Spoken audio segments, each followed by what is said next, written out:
তো একটা কথা এটা এক ধরনের অপপ্রচার ছড়িয়েছে। আপনারা চলুন, শ্রদ্ধেয় এমএলএ সাহেব তোফাজ্জল হোসেন সাহেব আমাদেরকে নিয়ে যখন মিটিং করেছে বলছে যে তোমরা জায়গা দাও, আমি ওয়াল করে দেবো। কিন্তু কৃষকরা জায়গা দেওয়ার পরেও ওয়ালের নামে আপনারা দেখেন ওইদিকে 1 ইঞ্চি ওয়ালও করা হয়নি। কৃষক তো এখানে 50-60 লক্ষ টাকা দামের জায়গা, অন্ততপক্ষে কৃষক শেষ পর্যন্ত এটা বলছে যে আপনারা পাইলিং দিয়ে, বাঁশের পাইলিং দিয়ে পর্যন্ত জায়গাটা নেন, কিন্তু বাঁশের পাইলিং দিতেও দপ্তরের কাছে নাকি টাকা নেই। এক গাড়ি মাটি ফেলে যে জায়গা উঁচা করবে, করে রাস্তা করবে, এটার জন্য টাকা নেই। তো তাহলে কি করে মানুষ দেবে? আপনারা তো আরো পক্ষ থেকে একটা ডেপুটেশন আকারে এসেছি আমরা কয়েকজন লোক।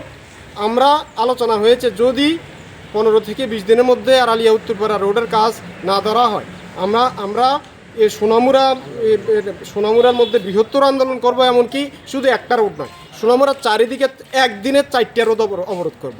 আর উপরে কোথায় যেতে হবে আমরা যাব, প্রয়োজনে আমরা চিফ মিনিস্টারের কাছে পর্যন্ত একটা প্রতিনিধি দল যাব, কিন্তু আমাদের রাস্তা লাগবে আড়ালিয়ার। এটা হচ্ছে লাইফলাইন, ময়নামা থেকে আড়ালিয়া হয়ে এই সোনামুড়া আসার।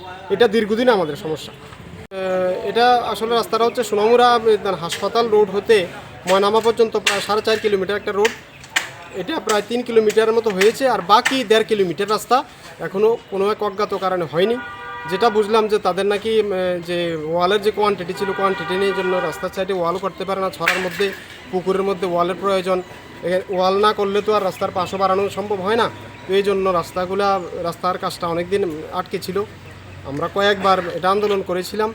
তো এখন স্যারের সাথে, আমাদের এসডিও স্যারের সাথে কথা হয়েছে যে স্যারে এটা কিছু কিছু জায়গা, যে নিচু জায়গার মধ্যে পেপার ব্লক বসিয়ে দেবে, আর বাকি ছড়ার মধ্যে ওই জালি সিস্টেম করে ইট দিয়ে রিটার্নিং ওয়াল করে দেবে, প্রায় 200 থেকে 250 মিটার কাজটা করে। আরো একটা কথা ছড়িয়ে গ্রামবাসীর পক্ষ থেকে আমরা সম্পূর্ণ অরাজনৈতিকভার আমরা গ্রামের মূল যে সড়ক অর্ধসমাপ্ত হয়ে পড়ে আছে, সেই রাস্তাটির নির্মাণের ব্যাপারে আমরা সোনামুড়া যে পিডব্লিউডি স্যার আছেন, আমরা লিখিত আকারে একটা অ্যাপ্লিকেশন দেওয়ার জন্য এখানে এসেছি।